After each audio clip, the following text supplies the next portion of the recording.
اللہ اکبر اللہ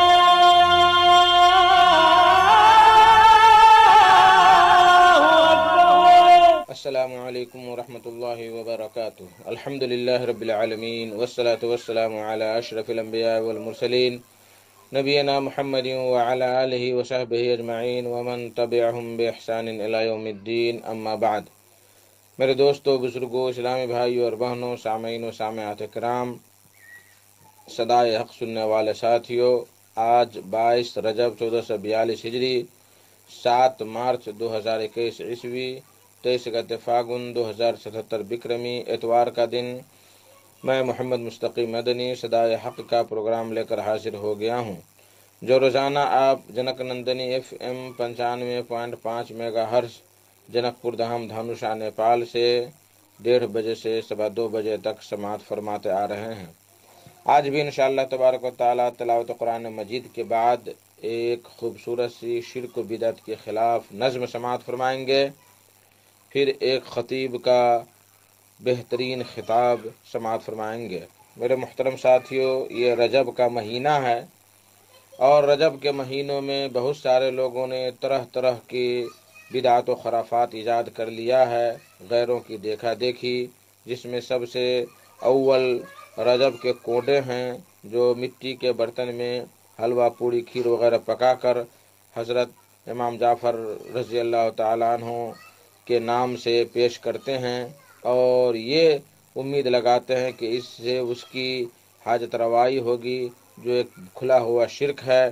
اسی طریقے سے اس مہینے میں طرح طرح کے لوگ روزے رکھتے ہیں اور قسم قسم کی نمازیں پڑھتے ہیں، جشن معراج مناتے ہیں، اس دن تقریریں ہوتی ہیں اور محفلیں رچائی جاتی ہیں۔ ان سب موضوع کو لے کر کے فضیلت الشیخ محمد رحمانی مدنی آپ کی خدمت میں آئیں گے انشاءاللہ تبارک و تعالی۔ تو لیجیے سب سے پہلے سماعت فرمائیں قرآن مجید کی تلاوت۔ اعوذ باللہ من الشیطان الرجیم، بسم اللہ الرحمن الرحیم۔ يخادعون الله والذين آمنوا وما يخدعون إلا أنفسهم وما يشعرون في قلوبهم مرض فزادهم الله مرضا ولهم عذاب أليم بما كانوا يكذبون۔ اللہ اکبر اللہ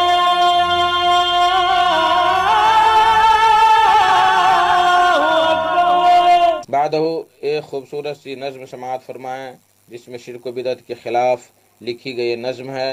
کلام اور آواز نامعلوم ہے، بول ہے: عمر بھر کرتے رہے شوق سے شرک و بدعت، عمر بھر کرتے رہے شوق سے شرک و بدعت، ہم نے توحید سنایا تو برا مان گئے۔ عمر بھر کرتے رہے شوق سے شرک و بدعت، عمر بھر کرتے رہے شوق سے شرک و بدعت، عمر بھر کرتے رہے شوق سے شرک و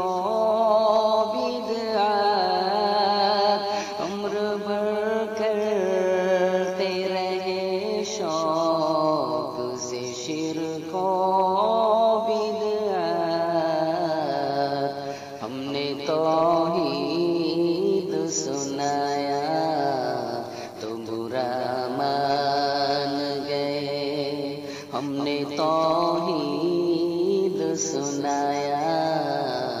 تو برا مان گئے۔ کون مردود ہے اور کون ہے گستاخ رسول، کون مردود ہے اور کون ہے گستاخ رسول،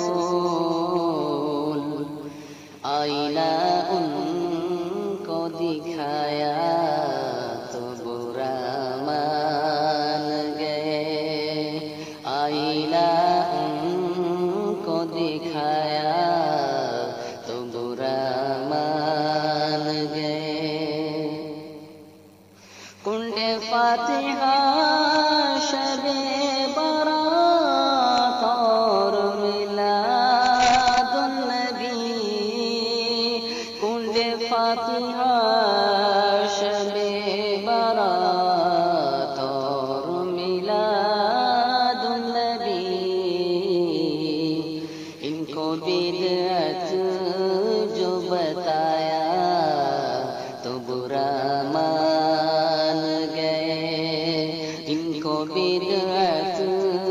جو بتایا تو برا مان گئے مانگتے رہتے ہیں مدد وہ سدا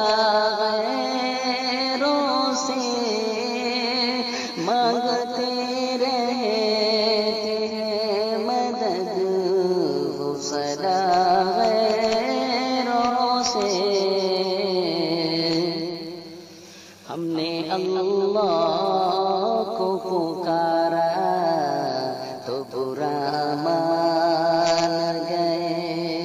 ہم نے اللہ کو پکارا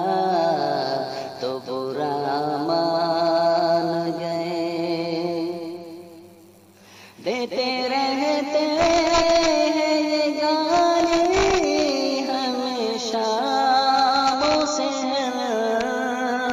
دیتے رہتے ہیں یہ گالی ہمیشہ سے حق کا پیغام سنایا تو برا مان گئے حق کا پیغام سنایا تو برا مان گئے اونچی قبروں کو گرا دو یہ ہے فرمان نبی اونچی قبروں کو گرا دو یہ ہے فرمان نبی ہم نے ان کو جو سنایا تو برا مان گئے ہم نے جو ان کو سنایا تو برا مان گئے در بدر سر کو جھکانا نہیں ہے شان مومن در بدر سر کو جھکانا نہیں ہے شان مومن ہم نے کی ان کو نصیحت تو برا مان گئے ہم نے کی ان کو نصیحت تو برا مان گئے وہابی جیسے کہتے ہیں وہی اللہ کے ولی وہابی جیسے کہتے ہیں وہی اللہ کے ولی ہم نے ترجمہ کیا تو برا مان گئے ہم نے ترجمہ کیا تو برا مان گئے عمر بھر کرتے رہے شوق سے شرک و بدعت ہم نے توحید سنایا تو برا مان گئے اللہ اکبر اللہ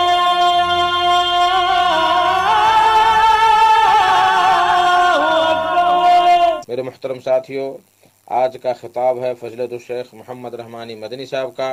جو جامعہ سناب الدلہی کے مدیر اعلیٰ ہیں۔ ان کا موضوع ہے رجب کے کونڈے بھرنا، ہزاری روزہ رکھنا، رغائب کی نماز پڑھنا، براق اور جشن معراج کی بدعات، ان ساری چیزوں کو لے کر فضیلت الشیخ آپ لوگوں سے خطاب فرمائیں گے، تو لیجئے سماعت فرمائیں ان سے ان کا خطاب۔ الحمد لله نحمده ونستعينه ونستغفره ونعوذ بالله من شرور أنفسنا ومن سيئات أعمالنا من يهده الله فلا مضل له ومن يضلل فلا هادي له وأشهد أن لا إله إلا الله وحده لا شريك له وأشهد أن محمدا عبده ورسوله أما بعد فإن خير الحديث كتاب الله وخير الهدي هدي محمد صلى الله عليه وسلم وشر الأمور محدثاتها وكل محدثة بدعة وكل بدعة ضلالة وكل ضلالة في النار. فأعوذ بالله السميع العليم من الشيطان الرجيم. بسم الله الرحمن الرحيم. إن عدة الشهور عند الله 12 شهرا في كتاب الله يوم خلق السماوات والأرض منها 4 حرم ذلك الدين القيم فلا تظلموا فيهن أنفسكم. محترم سامعین کرام، بزرگان دین اور نوجوانان ملت اسلامیہ، گزشتہ خطبہ جمعہ میں اسلامی سال کے ایک مہینے رجب سے متعلق کچھ گفتگو کی گئی تھی، اور جو آیت کریمہ آپ کے سامنے تلاوت کی گئی ہے اسی آیت کریمہ کی روشنی میں اس بات کی صراحت اور وضاحت آئی تھی کہ اللہ رب العالمین نے آسمان و زمین کی پیدائش کے وقت سے ہی دنیا کے وجود ہی سے سال میں 12 مہینوں کی تعداد 12 رکھی ہے، اور ان میں سے 4 حرمت والے مہینے ہیں، جن حرمت والے مہینوں میں بدقسمتی سے مسلمان ایسے رسوم و رواج کو انجام دیتے ہیں جن کی وجہ سے ان مہینوں کی حرمت پامال کی جاتی ہے۔ یہ عجیب اتفاق ہے کہ جس قوم کو مخاطب کر کے اللہ رب العالمین نے اس بات کا حکم دیا کہ ان 4 مہینوں کی حرمت کا خیال رکھا جائے، وہی قوم اس میں غفلت کا شکار ہے، سستی اور کاہلی کا شکار ہے، جبکہ کفار و مشرکین مکہ کے بارے میں اللہ رب العالمین نے سورہ توبہ ہی میں ارشاد فرمایا انما النسیء زیادۃ فی الکفر یحل بہ الذین کفروا یحلونہ عاما ویحرمونہ عاما، کہ نسیء یعنی مہینوں کے نام کو تبدیل کر دینا، مہینوں کو آگے پیچھے کر دینا، یہ کفر میں زیادتی ہے۔ یہ ایک سال کسی مہینے کو حلال کرتے ہیں اور دوسرے سال اسی مہینے کو حرام کر دیتے ہیں، یعنی اپنی ضرورتوں کے لحاظ سے اللہ رب العالمین نے کفار و مشرکین مکہ کا وطیرہ ذکر کر کے فرمایا کہ یہ اپنی ضرورتوں کے لحاظ سے اسلامی مہینوں اور چاند کی تاریخوں میں تبدیلی کر دیتے ہیں۔ اگر ان کو حرمت والے مہینوں میں، ان 4 مہینوں میں کسی انداز کا قتال کرنا ہو، کسی انداز کا ظلم و جور کرنا ہو، کسی سے لڑائی جھگڑا کرنا ہو، تو نام مہینوں کا بدل دیتے ہیں۔ اس سے واضح ہو جاتا ہے کہ کفار و مشرکین مکہ جو اسلام کے دشمن تھے، جنہوں نے رسول اکرم صلی اللہ علیہ وسلم کے خلاف سازشیں کی، جنہوں نے اسلام کو نیست و نابود کرنے کی سازشیں کی، قرآن مجید کو جھٹلایا، جب ان کے سامنے قرآن مجید کی تلاوت کی جاتی تھی تو اپنے کانوں میں انگلیاں ڈال کر کے وہاں سے راہ فرار اختیار کرتے تھے، لیکن اس کے باوجود ان کے دلوں میں ان مہینوں کا احترام رکھا گیا تھا، وہ ان مہینوں کا احترام کرتے تھے، اور احترام ہی کے تقاضے کے تحت اگر ان کو اس کی حرمت کی پامالی کی ضرورت پڑتی تھی تو مہینوں کا نام بدل دیا کرتے تھے۔ اور آج بدقسمتی ایسی ہے کہ مسلمان بسا اوقات جانتا ہے کہ یہ حرمت والا مہینہ ہے، کون نہیں جانتا کہ محرم کے مہینے میں جب تعزیہ داری کی جاتی ہے، ظلم و جور کیا جاتا ہے، اپنے آپ کو زخمی کیا جاتا ہے، تو کون سا ایسا مسلمان ہے جو یہ نہیں جانتا کہ یہ محرم کا مہینہ ہے؟ جب ذی الحجہ میں، رجب کے مہینے میں کوڑے نکالے جاتے ہیں، مزاروں کو آباد کیا جاتا ہے، اور ظلم و جور کی سب سے زیادہ خطرناک شکل شرک کو اختیار کیا جاتا ہے، تو کون سا ایسا مسلمان ہے جو اس بات سے واقف نہیں ہے کہ یہ رجب کا مہینہ ہے؟ یہ واقفیت کے باوجود ظلم و جور کا عادی ہونا، واقفیت کے باوجود اپنے اوپر ظلم کرنا، واقفیت کے باوجود انگاروں پر چلنا، اپنے آپ کو زخمی کرنا، تعزیہ داری اختیار کر کے حسن و حسین رضی اللہ تعالیٰ عنہما کو اللہ رب العالمین کا شریک ٹھہرانا، اور اسی طریقے سے رجب کے 6 تاریخ کو مزاروں سے، اجمیر سے جنت دروازوں کو کھول کر کے مزاروں پر عرس اور میلوں کا اہتمام کرنا، یہ سارے کے سارے وہ گناہ ہیں، بلکہ اتنے خطرناک جرائم ہیں جن کے بارے میں اللہ رب العالمین نے واضح فرما دیا، انہ من یشرک باللہ فقد حرم اللہ علیہ الجنہ، جس نے اللہ رب العالمین کے ساتھ کسی کو شریک ٹھہرایا تو اللہ رب العالمین اس کے اوپر جنت کو حرام قرار دیتا ہے، ومأواہ النار، اور اس کا ٹھکانہ جہنم ہے، وما للظالمین من انصار، اور ظلم و جور کرنے والوں کا آخرت میں کوئی مددگار نہیں ہوگا، کوئی ساتھ دینے والا نہیں ہوگا۔ تو ایک جانب کفار و مشرکین مکہ کا وتیرہ تھا کہ اگر ان کو پامالی کرنی ہوتی تھی، ان کی حرمت کا لحاظ نہیں رکھ پاتے تھے، تو وہ ان کے نام کو تبدیل کر کے کم از کم چاہے ظاہری طور پر صحیح اپنے آپ کو تسلی دے دیتے تھے کہ ہم اس مہینے سے نہیں گزر رہے۔ لیکن ایک وتیرہ ہمارے مسلمانوں کا ہے، ایک وتیرہ آج کے دور کے ظالموں کا ہے، ایک وتیرہ آج کے دور میں جینے والے وہ اہل اسلام جو اللہ رب العالمین کو اپنا مولا حقیقی کہتے ہیں، رسول اکرم صلی اللہ علیہ وسلم کو اپنا پیارا حبیب تسلیم کرتے ہیں، جو قرآن مجید کو مانتے ہیں، جو خانہ کعبہ کے قبلہ ہونے کو مانتے ہیں، لیکن اس کے باوجود وسیلے کے بہانے سے غیر اللہ کو اللہ رب العالمین کی عبادت میں شریک ٹھہراتے ہیں۔ یہ ظلم سب سے زیادہ انہی مہینوں میں انجام دیا جاتا ہے۔ اس بات کی صراحت کی گئی تھی کہ رجب ہی کا وہ مہینہ ہے جس کی 6 تاریخ سے رجب کی ابتدا ہی سے اجمیر میں اور دنیا کے مختلف مزاروں پر چادریں چڑھانے، عرس اور میلہ لگانے، وہاں پر بھیڑ کرنے اور رسول اکرم صلی اللہ علیہ وسلم کی جو تعلیمات ہیں ان کی مخالفت کرنے کا سلسلہ شروع ہوتا ہے، اور یہ سلسلہ چلتے چلتے چلتے چلتے رجب کے اخیر تک شب معراج کے نام سے، رجب کے کوڑوں کے نام سے، ہزاری نماز کے نام سے، ہزاری روزے کے نام سے، اور نہ جانے کون کون سے ناموں سے ہمارے گھرانوں میں، ہماری گھٹیوں میں بیٹھتا چلا جاتا ہے۔ ہم اس پر عمل کرتے ہیں، اس کی دین اسلام کی مخالفت کرتے ہوئے ان خرافات کو اپناتے ہیں، ان بدعات کو اپناتے ہیں، جبکہ ہماری ذمہ داری تھی کہ ہم رسول اکرم صلی اللہ علیہ وسلم کے طریقے کو اپناتے، آپ کے وتیرے کو اپناتے، آپ نے جو کچھ ہم کو حکم دیا ہے اس کے مطابق اپنی زندگی کو ڈھالتے۔ لیکن بدقسمتی ایسی ہے کہ مسلمان آج کے دور میں جن چیزوں کو دینداری سمجھتا ہے، جن چیزوں کو کار ثواب سمجھ کر کے ان میں بڑھ چڑھ کر کے حصہ لیا جاتا ہے، عموماً ان چیزوں کا تعلق دین اسلام یا قرآن و سنت سے نہیں ہوتا۔ تو اللہ رب العالمین نے فرمایا ان عدت الشہور عند اللہ 12 شہرا فی کتاب اللہ، کہ اللہ رب العالمین کی نظر میں اللہ رب العالمین نے جب زمین و آسمان کو پیدا فرمایا اسی وقت سے مہینوں کی تعداد 12 رکھی گئی۔ اللہ رب العالمین کی کتاب میں جب اللہ رب العالمین نے 12 رکھی تو ان میں سے 4 حرمت والے مہینے قرار دیے گئے۔ ایک رجب کا مہینہ جس میں ہم عرس کرتے ہیں، ظلم و جور کی انتہا پر پہنچتے ہیں،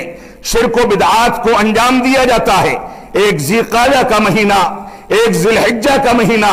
اور ایک محرم کا مہینہ۔ یہ صورتحال ہے، چاہے ذی الحجہ کا مہینہ ہو جو اسلامی سال کا آخری مہینہ ہے، چاہے محرم کا مہینہ ہو جو اسلامی سال کا پہلا مہینہ ہے۔ مہینے کی سال کی ابتدا یعنی محرم سے سال کی انتہا یعنی ذی الحجہ تک مسلمانوں کے یہاں کہیں نہ کہیں کسی نہ کسی بہانے سے بدعات و خرافات کو انجام دینے کا مختلف انداز کا وتیرہ مسلمان اگر دیکھیں تو دیکھنے کو ملتا ہے۔ یہ ہماری بدقسمتی ہے۔ اللہ رب العالمین نے ارشاد فرمایا فَلْيَحْذَرِ الَّذِينَ يُخَالِفُونَ عَنْ أَمْرِهِ أَن تُصِيبَهُمْ فِتْنَةٌ أَوْ يُصِيبَهُمْ عَذَابٌ أَلِيمٌ۔ جو لوگ رسول اکرم صلی اللہ علیہ وسلم کے وتیرے سے، آپ کے اسوے سے، آپ کے احکامات سے، آپ کی بتائی ہوئی باتوں سے روگردانی کرتے ہیں، کنارہ کشی اختیار کرتے ہیں، دوری اختیار کرتے ہیں، وہ لوگ سن لیں کہ ان لوگوں کو ان قریب اللہ رب العالمین کا عذاب اور اسی طرح سے روئے زمین پر کوئی نہ کوئی فتنہ یا فساد آ کر کے دبوچ لے گا اور اس کے بعد ان کو تباہ و برباد کر دیا جائے گا۔ اس سلسلے میں ہمارے سامنے وہ مثالیں ہونی چاہیے جو مثالیں رجب کے مہینے میں انجام دے کر کے مسلمان ان کو کار ثواب سمجھتا ہے، ثواب کا کام سمجھ کر کے انجام دیتا ہے، اس پر یہ سوچا جاتا ہے کہ رسول اکرم صلی اللہ علیہ وسلم کا طریقہ ہے، جبکہ اللہ کے نبی صلی اللہ علیہ وسلم کا فرمان ہے من کذب علی متعمدا فلیتبوأ مقعدہ من النار، جس نے میری جانب جان بوجھ کر کے جھوٹ کی نسبت کی تو وہ اپنا ٹھکانہ جہنم میں بنا لے۔ آج کے دور میں بدعات و خرافات اور دوسری جانب قرآن و سنت کی وضاحت اور ہماری جیبوں سے لے کر کے ہمارے گھروں کے کمپیوٹر تک اور گھر کے کمپیوٹر سے لے کر کے ہمارے کتب خانوں تک اور اسی طریقے سے ہمارے علماء کرام اور دوسرے جو بھی وسائل ہیں جن کے ذریعے سے ہم کھڑے کھوٹے کی تمیز کر سکتے ہیں، ان ساری کی ساری جگہوں پر یہ وضاحت موجود ہے کہ کیا صحیح ہے اور کیا غلط ہے۔ آج کے دور میں کسی کے لیے اس بات کی حجت نہیں رہ گئی کہ مجھ تک علم نہیں پہنچ سکا، مجھ تک کوئی بات نہیں پہنچ سکی۔ آپ دین کے نام پر وقت نہ دینا چاہیں، دین کی بحث و تحقیق نہ کرنا چاہیں تو یہ آپ کی خطا ہے۔ اگر دین کی بحث و تحقیق کرنی ہے، علماء کرام سے جڑنا ہے، دین میں کھڑے اور کھوٹے کی تمیز کر کے اچھائی کو اپنانا ہے اور برائی کو خیر بات کہنا ہے، تو آج کے دور میں وسائل موجود ہیں، آسانیاں موجود ہیں۔ آج کے دور میں کسی کا یہ عذر معقول نہیں ہے کہ ہم تک بات نہیں پہنچ سکی۔ آج کے دور میں جب یہاں انسان کھانستا ہے اور ساری دنیا میں اس کی کھانسی کی آواز تک سنی جاتی ہے، یہ صورتحال ہے، تو ایسی صورت میں اگر ہم دین کی آواز کے لیے وقت نہ دے سکیں، قرآن و سنت کو سمجھنے کے لیے وقت نہ دے سکیں تو یہ ہمارا ظلم ہے جو ہم اپنے اوپر کرتے ہیں۔ اللہ رب العالمین ہم کو اس سے بچنے کی توفیق عطا فرمائے۔ امام شوکانی رحمت اللہ علیہ مشہور مفسر قرآن گزرے ہیں اور اس وجہ سے یہ قرآن و سنت کی روشنی میں انہوں نے صاف ستھری تفسیر پیش کی۔ امام شوکانی رحمت اللہ علیہ جن کے یہاں عقائد کے مسائل میں بالکل وضاحت پائی جاتی ہے، اس وجہ سے میں ان کا قول ذکر کر رہا ہوں۔ کسی کے ذہن میں یہ شبہ نہ پیدا ہو کہ یہاں امام شوکانی کی، علامہ البانی کی، علامہ ابن تیمیہ کی یا دوسرے علماء کی یا امام بخاری، امام مسلم، امام ابو داؤد یا کسی دوسرے محدث یا امام کی تقلید کی جاتی ہے۔ معاف فرمائیں گے، ان کے علم کی خدمت کے نتیجے میں یہ ان کا احترام ہے۔ قرآن و سنت کی سچی تعبیرات پیش کرنے کے نتیجے میں ان کے اقوال یہاں ذکر کیے جاتے ہیں، اس کے علاوہ کوئی مقصد نہیں ہے۔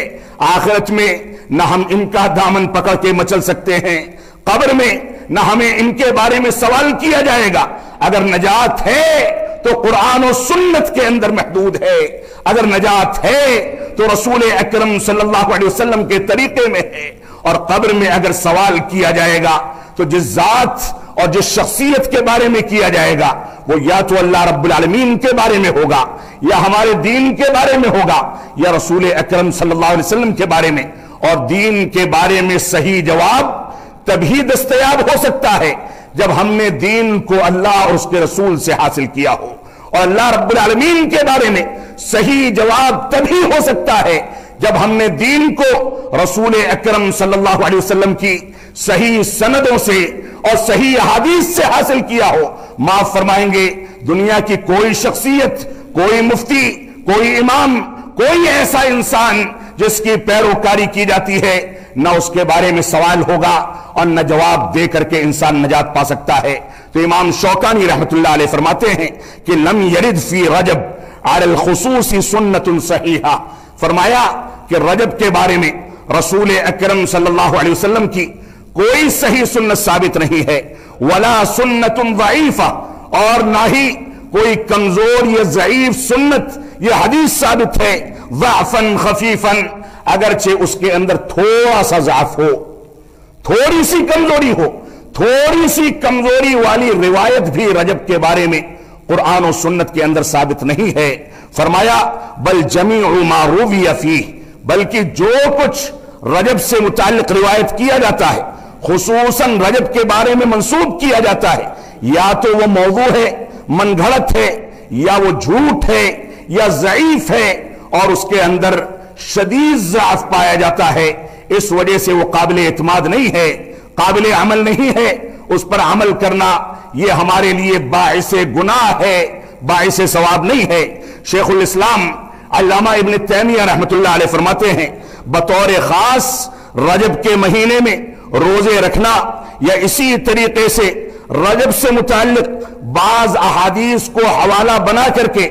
اس مہینے کے کسی دن میں کوئی خاص عبادت انجام دینا، یہ ساری کی ساری چیزیں من گھڑت ہیں، موضوع ہیں، ضعیف ہیں اور شدید ضعیف ہیں، ان کی گنجائش شریعت اسلامیہ میں موجود نہیں ہے۔ علامہ ابن قیم رحمۃ اللہ علیہ فرماتے ہیں کہ رجب کے روزے اور اس کی کچھ راتوں میں خصوصی انداز سے قیام اور تہجد کا اہتمام کرنا، اور اسی طریقے سے اس سلسلے میں جو بھی کام انجام دیے جاتے ہیں، ان میں جو بھی روایتیں یا جو بھی احادیث مروی ہیں یا بطور دلیل پیش کی جاتی ہیں، وہ ساری کی ساری جھوٹی ہیں اور رسول اکرم صلی اللہ علیہ وسلم پر بہتان ہیں۔ اس وجہ سے ہم کو دین کے مصادر سے سیکھنا ہوگا۔ رجب کے مہینے میں جو بدعات انجام دی جاتی ہیں، ان میں پہلی چیز یہ ہے کہ 6 رجب کو اجمیر میں عرس کی ابتدا ہوتی ہے، جنت کے دروازے کھول دیے جاتے ہیں۔ وہ جنت جس کے لیے کاوشیں، جد و جہد خود ہمارے نبی کو کرنی پڑی، وہ جنت جس کو پانے کے لیے ہمارے نبی نے رات بھر رو کر کے گڑ گڑا کر کے اللہ رب العالمین سے بھیک مانگی، وہ جنت جس کے بارے میں اللہ رب العالمین نے واضح کر دیا کہ اس جنت کو مشکلات سے گھیر دیا گیا ہے، اور جہنم کو آسانیوں اور نفسانی خواہشات سے گھیر دیا گیا ہے۔ آج کے دور میں آدمی نماز پڑھے نہ پڑھے، عبادت کرے نہ کرے، قرآن مجید کی تلاوت کا اہتمام کرے نہ کرے، بڑے آرام کے ساتھ ہمارے مفتی بتاتے ہیں کہ گھر میں یہ ٹوٹکا کر لو، اتنی بار یہ ورد کر لو، جنت پکی ہے۔ نعوذ باللہ من ذالک۔ اگر مسلمان کی زندگی اتنی آسان ہوتی، مسلمان کے لیے اس دنیا کو قید خانہ قرار نہ دیا جاتا۔ اللہ کے نبی صلی اللہ علیہ وسلم کا فرمان ہے الدنیا سجن المؤمن وجنت الکافر۔ صحیح مسلم کی روایت ہے کہ یہ دنیا مومن کے لیے قید خانہ ہے، مومن کے لیے قید و بند کی زندگی ہے۔ اس کے لیے ایسے اصول و ضوابط بیان کیے گئے کہ وہ اپنی مرضی کی زندگی نہیں گزار سکتا، بلکہ اللہ رب العالمین نے جیسی زندگی گزارنے کے لیے کہا اس انداز سے اس کو زندگی گزارنی ہوگی۔ لیکن جنت یہ کافروں کے لیے دنیا کو بنایا گیا۔ کافر جیسی چاہے زندگی گزارے، جس انداز سے چاہے کمائے، جس انداز سے چاہے تجارت کرے، جس انداز سے چاہے لباس زیب تن کرے، جس انداز سے چاہے لوگوں سے وطیرہ کرے، آخرت میں اس کے لیے جہنم کی آگ ہی رکھی گئی ہے، الا یہ کہ وہ دنیا میں مرنے سے پہلے، غرغرے کے عالم سے پہلے سچی توبہ کر کے اسلام قبول کر لے۔ اس وجہ سے ہماری یہ ذمہ داری ہے کہ ہم دنیا کے اندر پابندی کی زندگی اختیار کریں، قرآن و سنت کی قید و بند کو اپنے لیے راہ سمجھیں، آخرت کی کامیابی کی سیڑھی سمجھیں، اور دنیا کی جو محدود زندگی ہے 40 50 سال 60 سال 70 سال کی،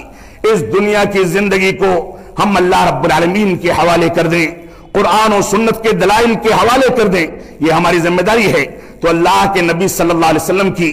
مخالفت کرتے ہوئے، قرآن و سنت کی مخالفت کرتے ہوئے،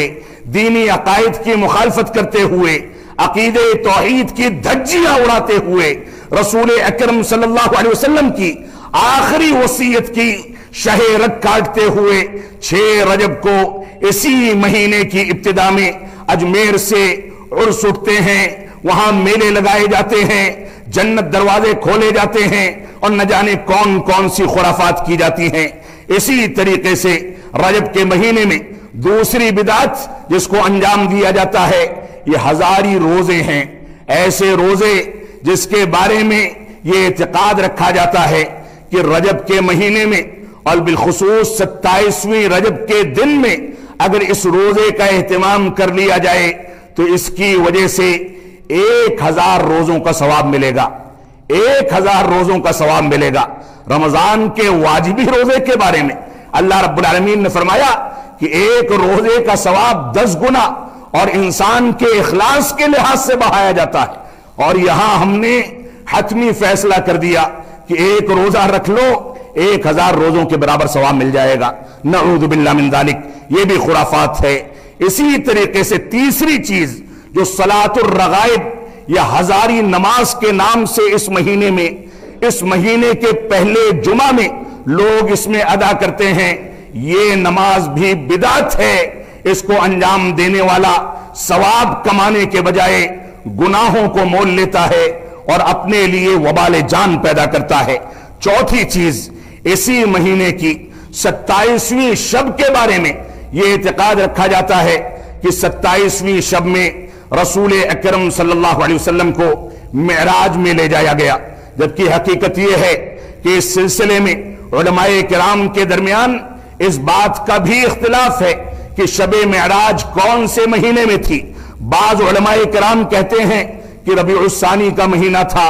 کچھ لوگ کہتے ہیں کہ رمضان کا مہینہ تھا، کچھ لوگ کہتے ہیں کہ ربیع الاول کا مہینہ تھا، اور اس کے بعد ان مہینوں کے درمیان بھی علماء کرام کے درمیان تاریخ کے بارے میں اختلاف ہے کہ 3 تاریخ تھی، 5 تھی، 7 تھی، کون سی تاریخ میں اور کون سی شب میں معراج کرائی گئی۔ جس معاملے میں اختلاف ہو اور جن چیزوں کا تعلق ہماری شریعت سے یہ شرعی احکام و مسائل سے نہ ہو، ان چیزوں کے پیچھے پڑنا یہ مسلمانوں کے لیے سمجھداری کی بات نہیں ہے۔ تو شب معراج کا اعتقاد کہ 27ویں شب میں ایسا ہوا تھا، یہ جھوٹی نسبت ہے، ایسا ہرگز نہیں ہوا۔ اسی طریقے سے 5واں اعتقاد جو رجب کے مہینے سے جڑا ہوا ہے وہ یہ کہ براق ایک جانور تھا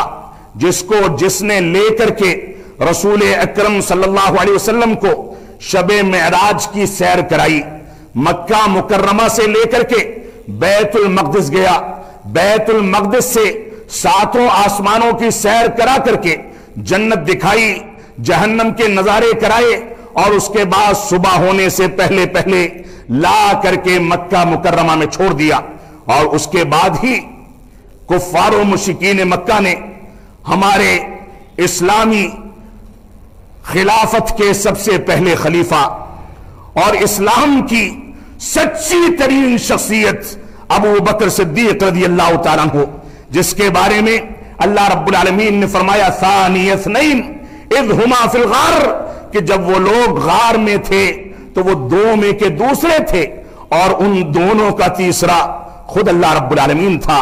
وہ ابو بکر صدیق جن کے بارے میں اللہ کے نبی صلی اللہ علیہ وسلم فرماتے ہیں کہ ان امن الناس علی فی صحبتی ابا بکر الصدیق، کہ میرے اوپر سب سے زیادہ احسان کرنے والے، میری صحبت اختیار کر کے، مجھ کو مال و دولت سے نواز کر کے،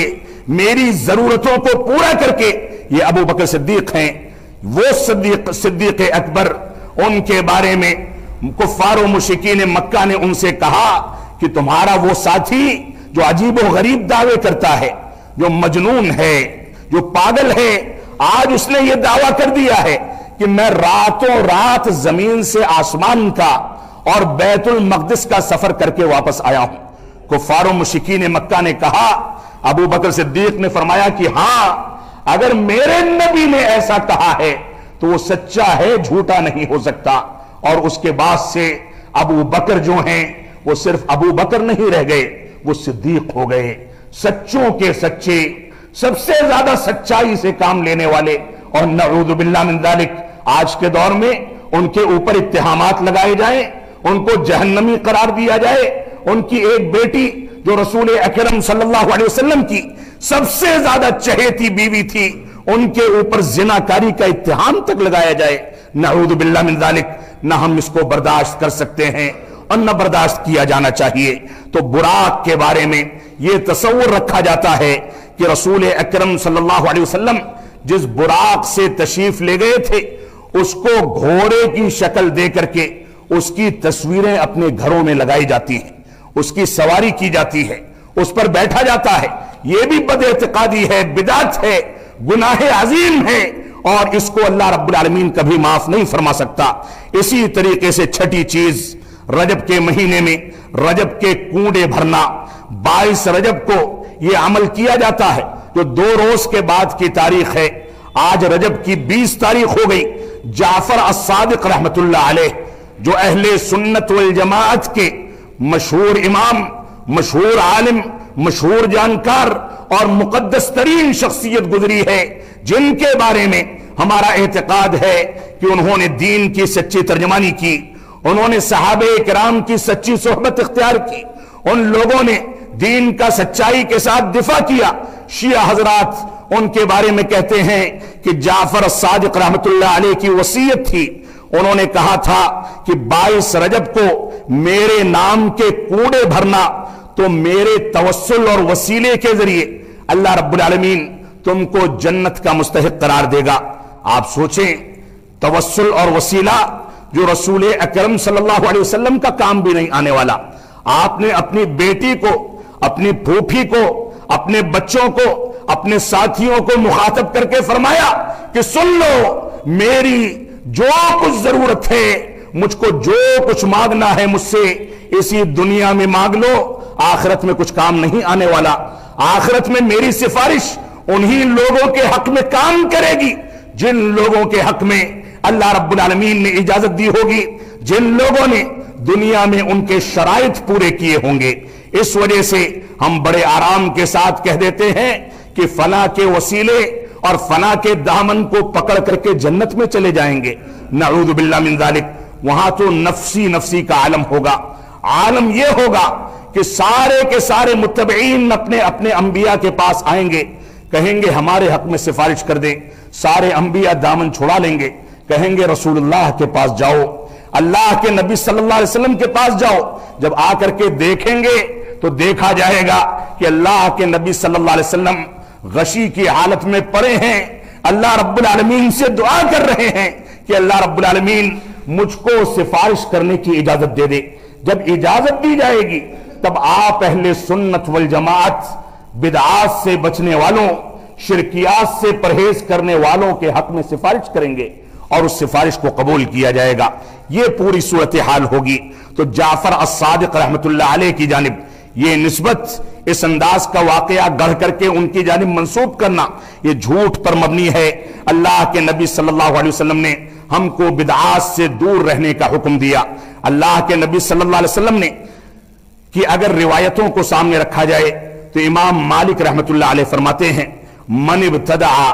فی الاسلام بدعتا یراها حسنة فقد زعم ان الرسول صلی اللہ علیہ وسلم قد خان.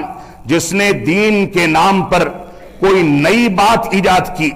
اور اس کو نیکی کا کام تصور کر کے انجام دیا، گویا اس نے رسول اکرم صلی اللہ علیہ وسلم پر خیانت کا اتہام لگایا، کیونکہ اللہ رب العالمین نے فرما دیا ہے الیوم اکملت لکم دینکم واتممت علیکم نعمتی ورضیت لکم الاسلام دینا، کہ ہم نے آج تمہارے لیے تمہارے دین کو مکمل کر دیا، نعمت اسلام کی تکمیل کر دی اور تمہارے لیے دین اسلام کو پسندیدہ دین قرار دیا. لہذا اس آیت کریمہ کے نزول کے بعد کوئی بھی چیز دین میں داخل نہیں ہو سکتی اور نہ کسی چیز کو دین سے نکالا جا سکتا ہے. اس وجہ سے آیت کریمہ کے نزول کے وقت جو کچھ دین تھا وہی قیامت تک دین رہے گا، اس کے علاوہ کچھ دین نہیں ہو سکتا. تو سب سے بنیادی چیز یہ ہے کہ بدعت کرنے والا نعوذ باللہ من ذالک رسول اکرم صلی اللہ علیہ وسلم پر خیانت کا اتہام لگاتا ہے. دوسری خرابی بدعت کی یہ ہے کہ بدعتی کے عمل کو مردود قرار دیا گیا. صحیح بخاری صحیح مسلم کی روایت ہے، اللہ کے نبی صلی اللہ علیہ وسلم نے فرمایا من عمل عملا لیس علیہ امرنا فہو رد. جس نے کوئی ایسا کام انجام دیا جس کام پر ہماری دلیل موجود نہیں ہے تو وہ کام مردود مانا جائے گا. بدعت کرنے والا اللہ رب العالمین کی توفیق سے عاری ہوتا ہے، محروم کر دیا جاتا ہے. اللہ رب العالمین کا فرمان ہے وَمَن يَعْتَصِم بِاللَّهِ فَقَدْ هُدِيَ إِلَى صِرَاطٍ مُسْتَقِيم، جس نے اللہ رب العالمین کی رسی کو مضبوطی سے پکڑ لیا وہ سیدھے راستے کی جانب رہنمائی کر دیا گیا۔ یہ رسی قرآن و سنت کی سچی تعلیمات کا دوسرا نام ہے۔ اس کے علاوہ کوئی انسان بدعت کرتا ہے تو ہدایت یافتہ نہیں ہو سکتا۔ بدعتی کو فتنے اور عذاب کی وعید سنائی گئی ہے، جیسا کہ آیت کریمہ پڑھی گئی فَلْيَحْذَرِ الَّذِينَ يُخَالِفُونَ عَنْ أَمْرِهِ، جو رسول اکرم صلی اللہ علیہ وسلم کی مخالفت کرتے ہیں ان کو دردناک عذاب اور فتنہ آ کر کے گھیر لیتا ہے، دبوچ لیتا ہے، جنت سے دوری اور آخرت میں ذلت و خواری بدعت کو بدعتی کو نصیب ہوتی ہے۔ اللہ رب العالمین کا فرمان ہے وَمَن يُشَاقِقِ الرَّسُولَ مِن بَعْدِ مَا تَبَيَّنَ لَهُ الْهُدَى وَيَتَّبِعْ غَيْرَ سَبِيلِ الْمُؤْمِنِينَ نُوَلِّهِ مَا تَوَلَّى وَنُصْلِهِ جَهَنَّمَ وَسَاءَتْ مَصِيرًا، کہ جو انسان اللہ کے نبی صلی اللہ علیہ وسلم کی مخالفت کرے اور راستے کے واضح ہو جانے کے باوجود غیر مومنوں کے راستے کو اختیار کرے تو ہم اس کو اسی راستے پر چلا دیتے ہیں اور جہنم رسید کر دیتے ہیں۔ اسی طریقے سے اللہ کے رسول صلی اللہ علیہ وسلم نے بدعتی سے اپنی بیزاری کا اظہار فرمایا من رغب عن سنتی فلیس منی، صحیح بخاری صحیح مسلم کی روایت ہے، جو میری سنت سے دوری اختیار کر لے، اعراض کر لے، فلیس منی، تو وہ مجھ میں سے نہیں، امت اسلامیہ میں سے نہیں۔ اسی طریقے سے اسی بدعت کو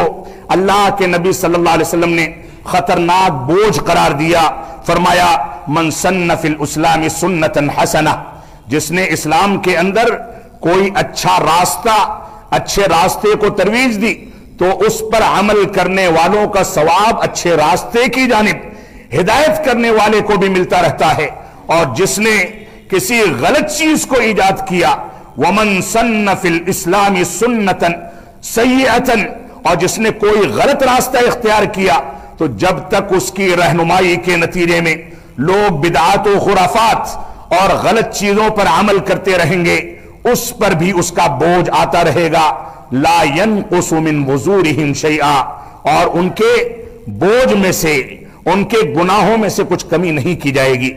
اس وجہ سے ہماری یہ ذمہ داری ہے کہ ہم بدعات و خرافات سے اپنے آپ کو بچائیں، قرآن و سنت کی پیروی کریں۔ اللہ رب العالمین ہم کو اس بات کی توفیق عطا فرمائے کہ ہم قرآن و سنت کے مطابق اپنے معاشرے کو ڈھالیں۔ آج کے دور میں جب ہماری خواتین خودکشی کرنے لگیں،